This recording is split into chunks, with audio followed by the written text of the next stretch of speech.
was a rebirth of Earth. And it was this vision of how life could be. And it was just a feeling that I had. And the best way to describe this feeling was the most beautiful love and love for everything, and like a sense of everything is just perfect the way it is. And what I came to find out later is this is a level of consciousness that yogis reach. We call it enlightenment. Maybe Gnostics and Christians talk about meeting God. It's a sense of a leveling up in consciousness. And I was able to experience that on my very first meeting with Aya. And I didn't really know what it was. I didn't know all this backstory. I just got to feel it and understand it for the first time. And I really saw it as a birth process. The way it was showed to me in the vision was Mother Earth birthing herself again. And I came to call it New Earth, and I found out that this is a whole spiritual thing on YouTube and many spiritual circles now, but I had no reference point for that. I had never heard of this before. It was just shown to me in that way. And the beautiful thing is Aya also showed me how to help others that are working with ayahuasca. So it's really funny. I can remember, showing her, me picking up Kleenexes off the ground and emptying buckets and like holding people. And I thought, that's so strange. And came to come out later. For those of you just meeting me for the first time, I came to help in ayahuasca ceremonies and eventually serve ayahuasca myself. Hi, this is Emily Collins. I'm joining you from Buenos Aires, Argentina. And I just want to give thanks to the Guarani, Chrome, and Kawarani tribes of the Buenos Aires area. I want to begin my story today on what drew me to ayahuasca, this beautiful plant. I remember hearing it for the first time on a podcast. It had kind of been being talked about in different podcasts on, productivity, how to use it to sort of get an edge. And I remember it being like Tim Ferriss and a couple other podcasts. And I didn't really pay attention to that. I just sort of like heard the name, and I sort of knew that was for me. And subsequently, I went through a divorce and a really sort of dark night of the soul, very trying time in my life where I felt like everything was shifting. And I thought about doing it again. I was like, I think I should go to Peru and find ayahuasca. And there was something inside me that said, instead of going on vacation and having an experience, like I want to live my life like I'm on vacation.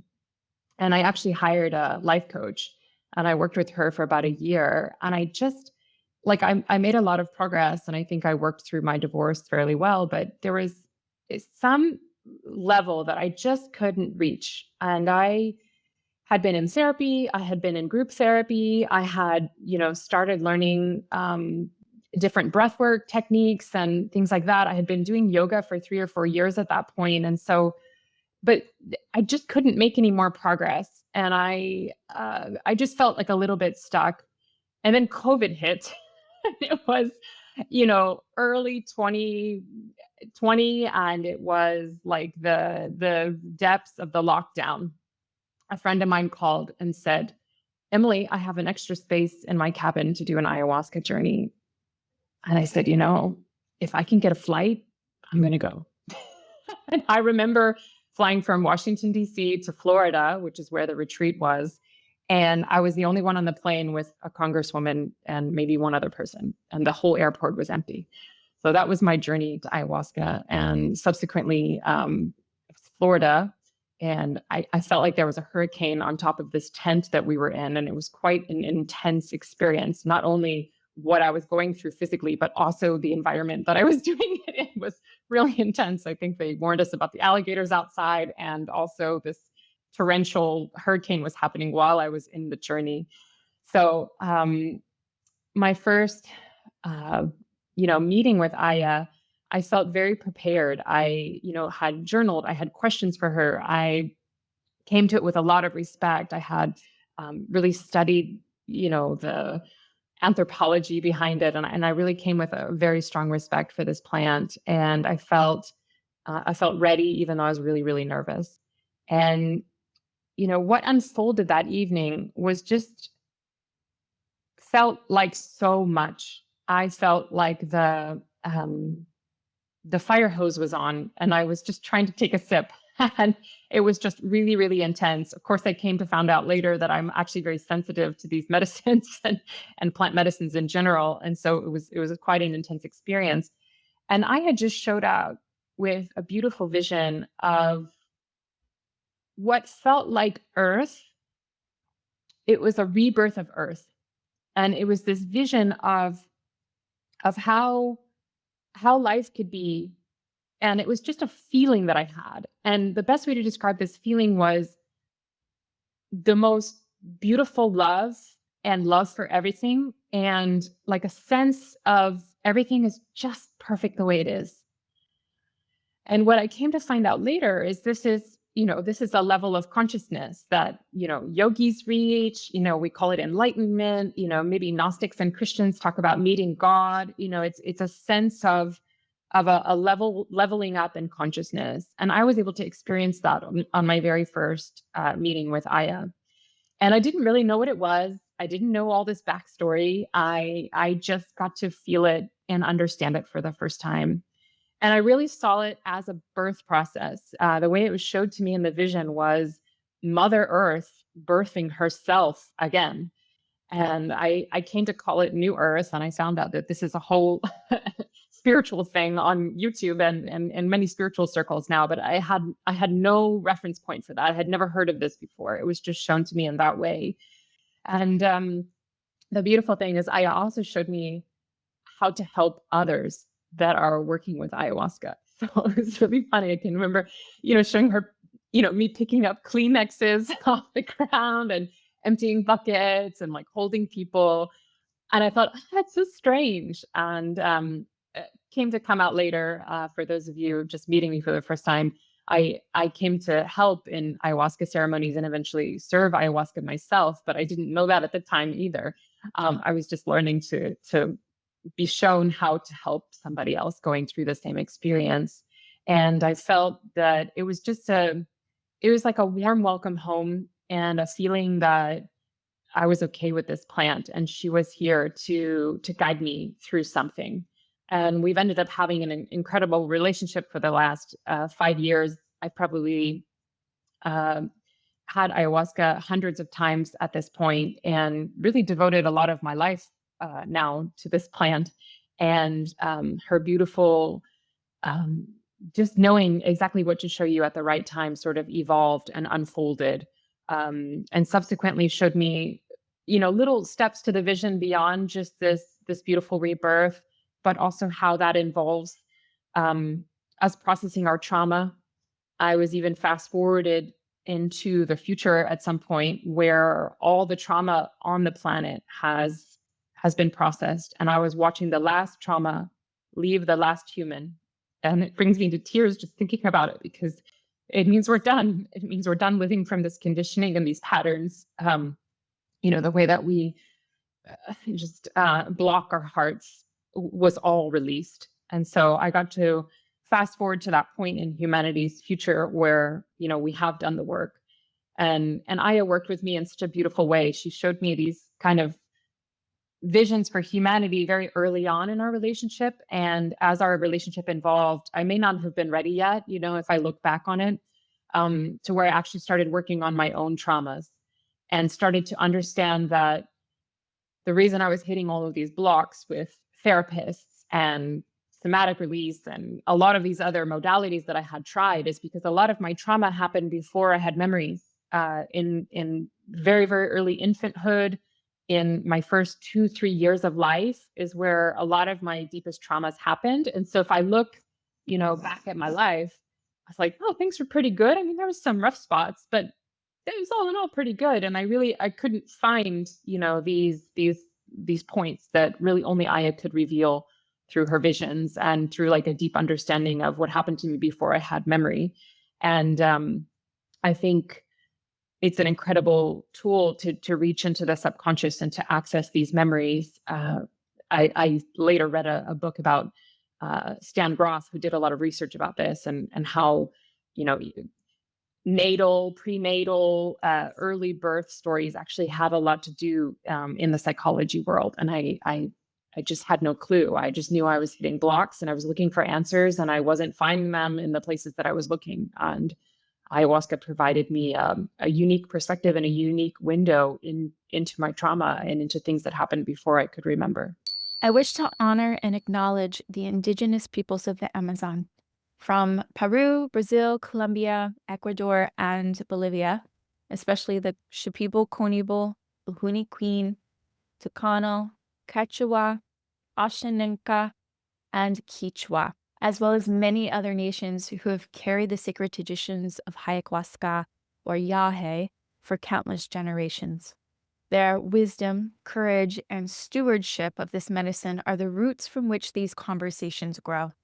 May we remember that this medicine is not ours to claim, but is a gift entrusted to us, or in many cases, extracted. May we move with humility, reciprocity, and respect for the original keepers of these ways. May the medicine of these conversations intoxicate, encourage, and inspire you to honor the indigenous peoples who are the respectful stewards of the Amazon and the medicine she births. Thank you, and enjoy the remainder of the episode. That's beautiful. I'm absolutely moved by the concept of the new earth and of the wave of those who have incarnated being here to process trauma and the last trauma, moving out of the last human being. And I find this to be beautiful, a beautiful message and hopeful, inspiring message.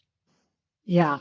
And For a lot of us who feel like it's just a dystopian future and we don't have anywhere to yes, go. It's yeah. And I know that you have many years that you've been working with the plant and acting as the role, taking on the role as facilitator and guardianship. It sounds like it in the early stages of working with the plant. And I'm very curious from your perspective of someone who has done uh, a plethora of ceremonies as someone taking the medicine and as someone serving the medicine. What does it look like when we are ready to receive the medicine? Mm. Yeah, what I notice as a pattern over and over is there's like a unique calling. It's like there is something in your life that's going on, and this feels like a unique answer. Um, and I think I want to actually reference a time that I did ayahuasca, asking her intentions, and what I found was that, at least the answer she gave to me, was, there's people that are ready to sort of wake up to new consciousness, and Aya is a way to do that. And she's sort of out scouting who's ready for this awakening to happen or this opening to happen. And she works through people that are ready, and like somehow through these podcasts, thank you so much for doing this, through other ways of getting the message out. It's like there's a kind of like energetic connection that happens, and people come to the medicine with that connection, like, this is for me, and I can feel it.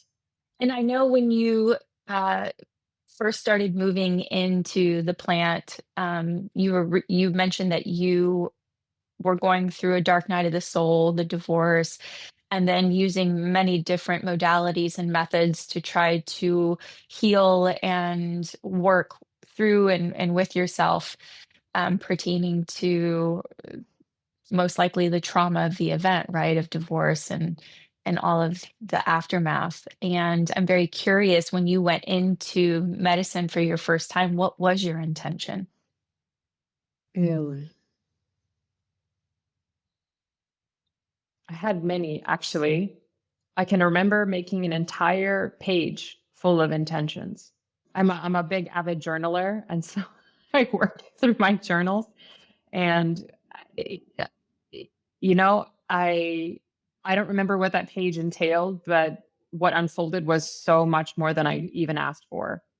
How important is it to you to have intentions before going into the medicine? I think it's really important. I I bring an intention even as a helper, even as someone who's serving the medicine. I feel like having also the practice of having an intention for the ceremony is practice for having an intention in your life. You can actually set intentions each day for how you want your day to go. You can visualize how you want it to move forward. And this is kind of the act of us learning how to tap into our creator self, is by really speaking into our experience what we want to happen. Mm. And so when the plant medicine is moving through you, can you feel the presence of another entity with you? And what does that presence feel like? Who is Aya to you? Hmm. Yeah, she takes on the form of a very, very close friend and guide. And the presence feels to me can be strong in times like, we're going to look at this and I'm going to hold your hand, but it's going to be intense. And then there's other times where she feels like kind of like a fairy godmother, where she's like, let's go on this wild ride together. And I want to, let's joyride together.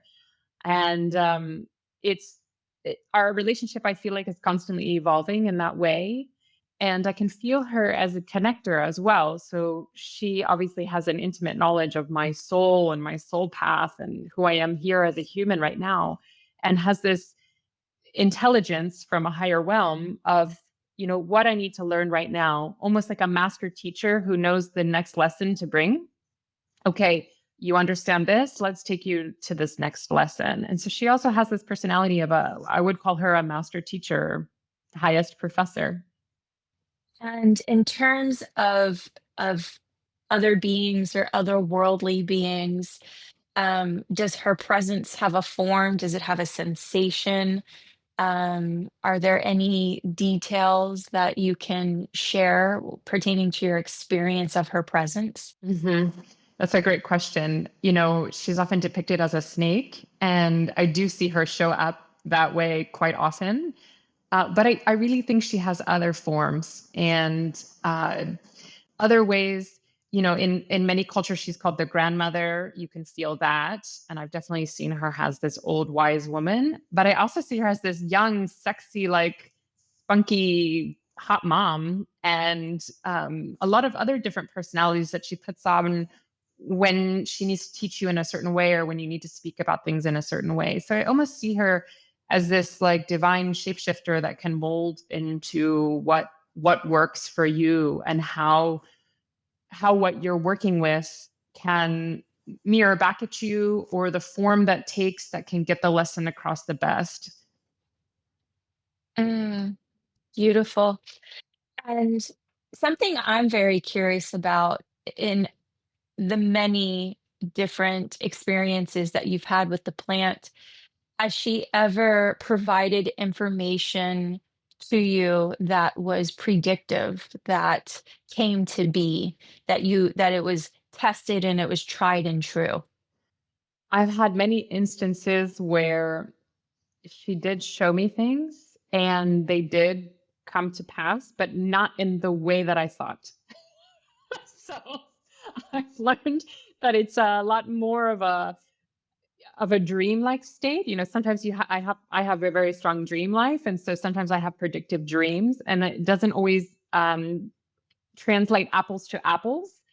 Like, for example, over and over and over, I had to give an Academy Award speech, and just like, and I was like, oh my gosh, is my movie gonna take off? Like, what, like, why am I doing this speech over and over and over again? And what I found was that it was like just a way of me. I was going to be doing more public speaking, and I needed to start, speaking from that place, standing on the stage and really speaking, with gratitude from my heart. And so it wasn't quite apples to apples, getting an Academy Award, but it was, getting up and sort of practicing using my voice in that way where I'm delivering like it's an Academy Award. It hasn't been an Academy Award speech yet. There you go. That could be true. Yeah. Have you ever found a time that she has been untrue, where she has lied to you? it hasn't happened to me directly, but it's happened to people around me. So actually, I was dating someone early on before I met my husband, and he was, I had told him I was going to be his wife. I was going to have kids with him. And I was like, no, I promise that's not right. And, there was obviously a lesson in it for him. But I've seen that happen actually many times. It's like, there's like, you should do this job, or you need to do this. And, like I said, it doesn't always translate apples to apples. It could have just been, maybe he needs to get serious about a wife or get serious about having kids, but it may not have necessarily been me. How much of the experience from your perspective do you think is actually the voice of the subconscious? So Aya giving voice to the subconscious that we suppress and don't give voice to, or is shadowed. Actually, that's a really great point, because I've been using Aya said a lot, and many people that come to ceremonies say the same thing. And there's a little voice inside of me that says, you say, Yeah. you say your vision is. And we have to be careful not to give all of our power away, because this is just like an opening. It's a portal. It's a friend. It's a guide. But at the end of the day, this is your dream. This is your subconscious, coming into vision for itself. It's like a waking dream. So you're getting a glimpse in an awake state where you can remember of really what's going on inside of you. Yes. I absolutely love that you asked that question, because whenever I hear someone say like, Aya wants me to do this, there's like a part of me that's like, Yes. oh, like, no. Yeah. You want to do that. Like, just voice that you want to do that. Yes. So that's a mindset, right? And we find that common mindset used in religion and politics and in guru mentality, where we want to believe that someone outside of us has the knowledge and our best interest, to the degree where we can be a follower rather than a creator. And so it's a disempowering perspective. And what I recognize as a integration coach working with many clients is when a person speaks from that perspective of, Aya told me, Aya said I should do this, and maybe they've made a change to their company or in their personal life for the third or fourth time, because every time they go and sit with the medicine tells them differently, and they just fall into that pattern. And where we get the most from the medicine is questioning the message that's received, and questioning ourselves. Why is it that came up for us? What aspect of ourselves, what part of our ego is participating in this? Yeah. I really love, there's like an analogy that I heard years ago, and it kind of describes, you're like kind of like right by a fence, and you're jumping on a trampoline, and Aya can kind of show you over the fence for just a minute, and you can kind of see over the fence, what you really want, or like, your biggest dream. And what it takes is working with integration coaches like yourself, or, doing the journaling, doing the inner work, where you can start to raise the level of that trampoline up, where you can see over the fence yourself. And I found in my own journey, I kind of got sick of doing Aya for a while, because I was like, actually, I want to be able to do this all by myself. And I went very deep into a lot of ancient practices that are known to sort of build your, they've been proven to build your consciousness so that you can hold different levels of perception without any substances. And so I felt there was a point in my journey where I had to go and do that training, so that I could hold a bigger space and hold the consciousness that I've been kind of peeking at, right? Like over the fence, but I really wanted to hold it and live that way. Kind of like I didn't want to just go on vacation, right? I wanted to live on vacation. With the life coach, so this was the same intention. It's like, I want to live in this consciousness. I don't just want to like taste it, just for a moment in ceremony, just for like a few seconds. I wanted to like be in it. Mm. What would you say that felt like? Can you elaborate that a little bit more and share some signs or symptoms of what it looks like when we are becoming so reliant on the medicine that we are disempowering ourselves from being able to access those places within us? Because I'm sure there will be a viewer that has significant experience in the medicine and maybe they're disempowering themselves. Some signs I see a lot is like, oh, I can't wait till the next ceremony. You're already planning the next ceremony and you haven't even left this one is kind of a sign. Like give yourself a chance to go home and see how life is after. Some people hit like a valley, they're like stuff starts hitting the fan again and they're looking for the next plant medicine group to go find or the next maybe solo journey that they need to hit so they can kind of get that feeling back. So I think if you're feeling seeking is a really good indicator that there's some deeper work to go into. So I'm hearing those who are using Aya as spiritual entertainment and those who are also using it to disassociate and not have to do the hard work in the human experience. And so by running to the perceived spiritual experience, they're disassociating or moving away from the hard points of the human experience. Yeah. And I think there is some benefit for some people for doing, ceremonies in a row for a while and then maybe take a break, and sort of see how things land. I think that's it's like when anything kind of becomes a need to, you need to look at that. Like I need to have coffee in the morning. That's also something to look at. And so if it's I need to go to ceremony because I need to feel this way again, I think it's also like an indicator of like, oh, let's look at that. Because really all the power was within yourself, right? That's ultimately what we come back to every time. Yeah.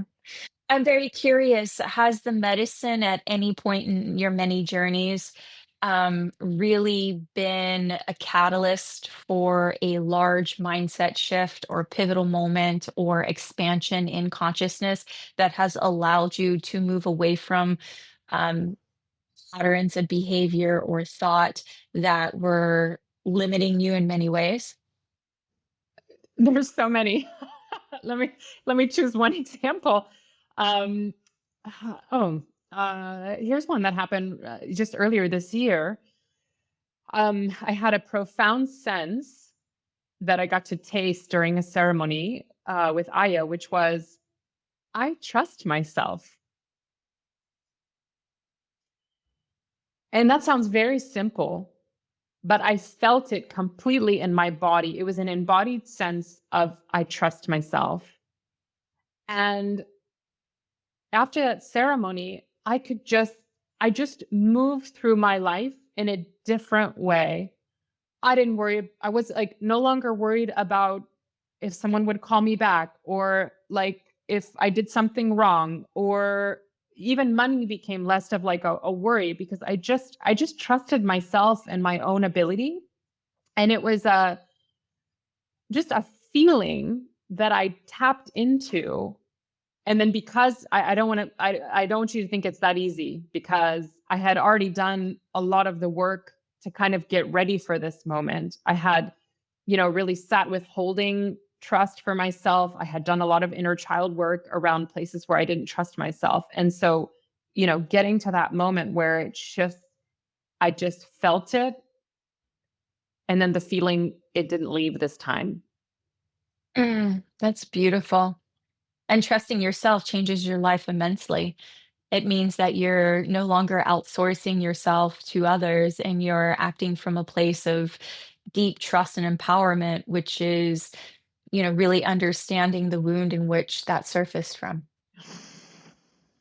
And I know one of our ceremonies together, not too long ago, you were articulating an experience that you were having because the medicine works through you even when you're not that the medicine, haven't just ingested it, right? So in the time in between the ceremony and even leading up to the medicine is already working. And I remember you expressing this ability to be the observer of self, where you started to recognize some of your behavior that you were participating in order to feel the validation or to feel seen by your now husband. And I thought that was incredibly beautiful, and you shared it, and it was something that I watched you work through over the weekend Yeah. that we were together. Yeah. And I think that's something so important, is the work doesn't stop just because you're a facilitator, or just because you've done 100 ceremonies, or just because you've had a great vision. That doesn't mean anything. It means that you're also still on the path, right? We're all on this path of raising our consciousness, and each, chip at the wheel, that probably won't be the last time I look at that pattern. I really believe things come in spirals. And so, that pattern will probably come around in another sort of dimension of it, or flavor of it will show itself maybe next year, maybe in 6 months. I don't know. Yeah. Has she supported you in terms of um, observing universal truth or information that is available for us all, whether we're participating in the medicine or not? Yeah. I mean, I feel that um, she's ultimately guiding us back to ourself and to our power, and slowly guiding us back to our hearts as well. We've been a culture that's lived in our minds predominantly the last couple thousand years. And our journey, I believe, as humanity, is slowly moving back to the heart. I was fortunate enough to have a vision of um, a moment where a baby was born in outer space, and it resulted in the earth seeing this baby. Everyone on earth was watching this event, and people on earth dropped into their hearts for a minute, and everyone did it at the same time, and it actually caused this cosmic boom of heart consciousness all over the planet that shifted our reality. um you know Again, it's not apples to apples, but just reminding us that by shifting into our heart, even if it's from an image of a baby, a beautiful rose, a beautiful interaction, that has waves and that has impact. And so I think me being able to watch these things in a ceremony has helped me see them outside of ceremony, and also embody it, so that people that never come to ceremony, they're never going to try ayahuasca. They can feel this heart consciousness that I've learned through me. I'm sort of an advocate or a messenger from this as well. And I see it a lot of times in ceremony. People leave and they go out, and the ripple effects are in their families, in their workplaces, and beyond, of us dropping back into our hearts again. That's beautiful. And I think something that's really important to touch upon um, in what you just said is that your interpretation. And so we're meaning making creatures, and whether it's a dream, whether it's the synchronicity of seeing a yellow butterfly over and over and over again, superstition that we participate in, or if it's the parables of old ancient texts, um, we are meaning making creatures. And for many of us who come out of what feel like otherworldly and deeply spiritual events, we come out of these ceremonies reciting what we've experienced. But for many of us, we get lost in the story and the sensationalism of in your particular vision of a baby being born in outer space. Mm-hmm. But the message there is not the baby being born in outer space. It's almost metaphorical, Yeah. right? The message for you and your interpretation and the meaning that you're carrying is actually the heart consciousness, and almost a cosmic boom, a wave of consciousness that can permeate and move Yeah. amongst us. Yeah. And that took me 2 or 3 years to land that. It was, it's such a an experience sometimes on the medicine, it's so intense. It didn't make sense for years. I was like, I don't know what to do with this. I am so lost. This is confusing. I don't know what to do with this information. Do I call, Elon Musk and we have a baby in space together? I mean, like, I have no idea what to do. And it can kind of take over you and sensationalize you, and you can run with it in a million different directions. And it takes time. It takes time. I probably wouldn't have done this interview with you 3 years ago because I hadn't had the time to let things sink in and to really find the essence of it. Because even that vision, as I thought it meant 3 years ago, was about, heart consciousness. I actually think it might even be more personal. I'm seeking motherhood myself. I'm on a journey to be a mother. And it could have been that, hey, Emily, your whole life is about to change when this baby comes out, so, a whole universe of love is about to explode for you. So the meaning making can also change over time too, where you think it meant one thing a while ago, kind of like these parables of old. I like that you used that. These stories and visions can start to mold and mean something different to you as time goes on and you evolve.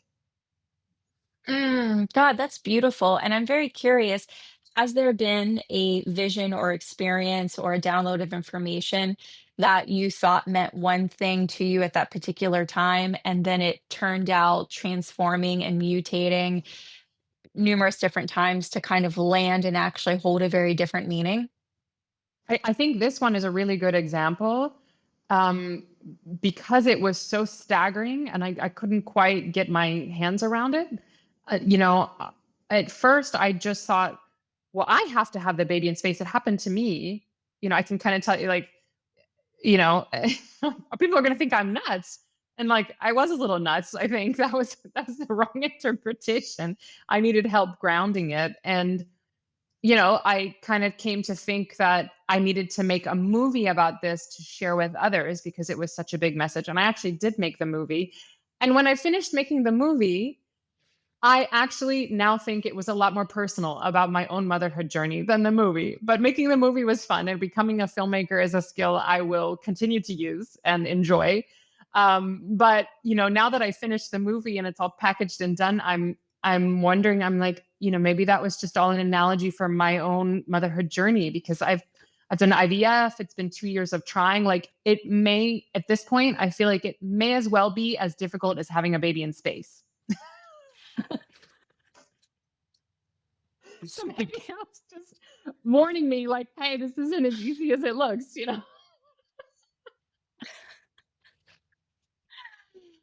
Oh my God, there's so much to this. Yeah. So, I think, for those of you who are new, and plant medicines are new with you, working with ayahuasca is new. I think having a little bit of lightness to it can bring a lot of, I don't know, a lot more space for interpretation. You don't have to get so locked into what it means, because I think for me it was, bringing the lightness to it helped sort of move the the interpretation along. How do you think, is there a reflection that you have on how we who are non-indigenous, how we're handling the medicine? Are we handling it with responsibility? Um, is much of the message of the indigenous cultures is it lost? Is it becoming muddied? Yeah, I think that's a great question. I for partly for this reason, I never wanted to facilitate. I never wanted to serve medicine because I felt like it was, I didn't grow up in the jungle. I didn't grow up with this medicine. This was, something that was introduced in my life in a different way. And I I said, I'm never going to be a facilitator. I actually said that at certain points. And it was because I had a lot of respect for, all the people that have been holding this ember, because really it's just an ember at this point, of the fire that was ritual, in our lives. And the place where I'm at right now is I've done a lot of work on my own lineage. I'm actually like European descent, and through this work, I've realized there was many times where I was burned as a witch. Surprise, surprise. And my lineage died out. Um, and a lot of Europeans, Christianity took over what existed before. And so in my case, in my soul lineage, it died out. And I feel where I'm at right now is this amazing, Amazon jungle that held the knowledge and held the tools to awaken the spirit and to awaken the soul. It was held so carefully, so deep in the jungle that it felt like a baton passing, like, hey, this is what you need to remember you. This is what you need to remember your lineage and your way of doing things before it was erased. And so I think, as we cut down the Amazon and we, are building over a lot of these things, we're also introducing these tribes to cultures that are changing how their lifestyle is. You have to be really careful. Like, they could also be at the edge of extinction. And I would hope that I can hand that back to them and say, thank you for helping me remember. Let me help you remember too, in case they lose their way. And so it feels like um, I don't know, rebalancing and remembering of all of our traditions, of all of our deep power that we hold, and all of our magic, and all of our connection with spirit, and all of our guides that we've lost to a lot of, well, religion, really, in a lot of cases. Yeah. Yeah.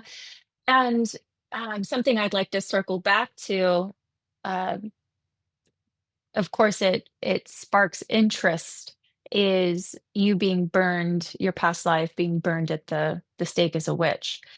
Is that something that Madre has shown you and given you access to? Yeah. Yeah. What was that experience like? Oh, yeah. Oh, yeah. It's a really beautiful story. Thank you for asking. I would actually love to talk about this more. Um, it actually first showed up in a sound bath. I was in a sound bath with cacao, and I was being burned, and I was watching this cathedral go up. And I was like, wow, that was a lot. It'll be a while till I go to sound bath again. Like, it was a lot for me to take. And later, ayahuasca brought me back when I was a little bit more ready to look at it, and was like, you are a wisdom holder.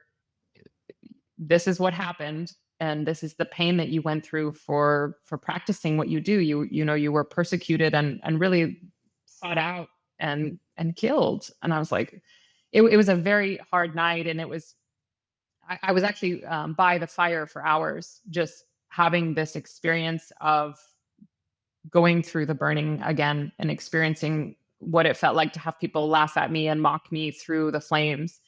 And it was really intense. And I felt, years went by, I felt called to go to the south of France, which is where this happened. I intuitively kind of like reached into where it happened, and where. And so it was in the south of France. And I felt called to go back there. And I went, and I really didn't know what to expect. I was a little bit nervous. I wasn't with a group. It was just a trip with me and my husband. But I knew there was like something. I was like, I know something is here for me to learn, and there's something here for me to see. And I went to Avignon, which is where the papacy moved their office for 7 or 8 popes away from the Vatican. And they built this huge castle. And my understanding is this is where it happened. This is where the burning happened. And I'm walking through Avignon. It's a beautiful cobblestone city. And there's something that said, I need to go into the papal office. So I bought a ticket and I went in, and I didn't know what to expect. I went in, and I'm looking at these giant empty rooms, huge, just massive empty rooms. And the tour guide said, this is where they kept the gold. And I was like, oh. And it was just this overwhelming sense that this is what we were up against. we, the ones who were carrying the wisdom, is our way of life threatened the gold. And I had this, I mean, I'm getting chills now just talking about it. I just had this overwhelming sense of knowing that this is what they were up against when they burned me. And I had actually a wave of forgiveness. I had a wave of forgiveness, like on a just deep soul level of, I understand. I understand and Wow. I forgive you. Wow. Yeah. Wow. Yeah, that's incredible. And I know there's a lot of people who experience that past lives and being able to find forgiveness and peace in the current life for the the response, the karmic response that is still being carried today of the past traumas and wounds that they're carrying from incarnation to incarnation. And the medicine supports us in having that experience. And I want to be very clear with those who have not done the medicine. Um, Doing it for the first time doesn't guarantee you'll have that experience of learning about a past life or of observing intergenerational trauma. There are some people for the very first time when they go into it, they don't receive anything or they don't receive very much. And it's when we go into it with expectations that we ultimately disappoint ourselves, right? So if you know you if Emily's story of her past experience has you going, oh, I want to do it, I want to do it for that reason, I would definitely re-examine those intentions. Mm-hmm. And I think for a lot of people too, I, I watch this a lot. People just sometimes for the first time they end up on the toilet the whole night. Yeah. And they wonder, oh gosh, like I didn't see anything. I was just on the toilet. I said, well, you probably really need to clean out your diet. You know, you probably really need to clean up your lifestyle. And some of the first layers could just be cleaning out the Yeah. digestive tract and really, you know, getting your body tuned up. It doesn't have to be these big, Mhm. profound past lives things or, you know, anything involving Mhm. humanity as a whole. It could be as personal as, you know, I really need to eat cleaner. Absolutely, absolutely. And it's going to come out one way or another. So from the top or the bottom, the medicine moves out the toxicity, right? So some people get visions and some people don't. Mm-hmm. I'm very curious. What would you like to express to a viewer who is inspired, who is intrigued, who is feeling the calling? Is there any misconceptions of the plant that you, as somebody who has been working with it for quite some time, would like to clear up? What wisdom would you like to share with the viewer? Hmm. I think one thing that's showing up is we live in a culture where you just take a pill and the pain goes away. And I think a really common misconception is this is not just a pill that's going to make things go away. This is an experience through the hands of time has been passed down and passed down and passed down. And there is a wisdom there.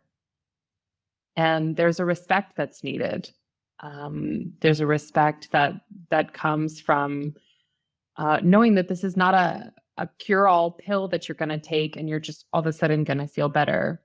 It's an experience that's attached to the work and the path. It's an introduction to the path of healing. It's the introduction to the path of awakening.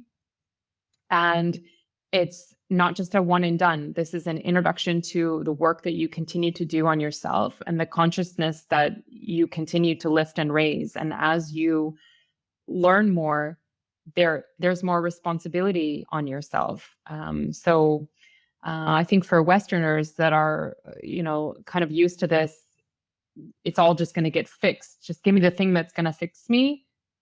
This is not that. So managing of expectations, and just speaking a little bit to the introduction that this is. It's an opening to a lineage of thousands and thousands of years of raising consciousness, of living in community, of being human and being connected to the spirit world. That's, I think, something I just would like to share and help people understand. Nice. And for the viewer who is feeling called, how can they seek the medicine and do it in the most respectful and honorable of ways to the gatekeepers and to the lineage that has been stewards of the plant? I think that anything you do through your heart has good intentions. So, if you pray from your heart, it's a prayer. It's not just words. If you come to the medicine with your heart, it's not in malintent. And so if you feel called and it feels like from your heart, I feel that it can be a good intention.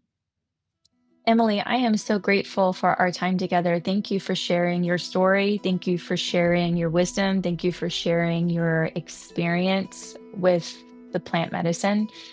And thank you for being a guide and a leader to those who are feeling called to experience the medicine, and doing it in a way that I recognize you're moving with the most amount of intentions and honor that I have seen somebody move and try to carry this medicine forward and support others while they're leaning into it and trying to experience it and healing their own traumas and seeking from the inside and seeking from the outside. So I think it's incredibly beautiful how you have been offering yourself through the medicine for others and the communities that you've been creating. Yeah. Thank you so much. And thank you for creating this space where people can listen and learn and experience a little bit about the visions and a little bit about, even if you never try ayahuasca, you're touching base with some of the lessons here on some of the takeaways that everyone can use and enjoy. Absolutely. Absolutely. And that is the intention of the podcast, that the wisdom from the plant and that the intentions and how the medicine is received by others can permeate and ripple out and really support everyone. Those who have absolutely no intentions of doing the medicine, don't want to do the medicine and haven't felt called, to those who have been doing it for an extensive period of time. This is all in attempts to support the community and really understanding, the medicine and how we're using it and how we can better use it. Thank you so much. All right. Emily, it was a pleasure. I have so much gratitude for you. Thank you kindly. And I'm looking forward to our next conversations in whatever sphere or state or country they might be in. Sounds wonderful. I love that intention. Thank you. Awesome. I'll see you later. Thank you.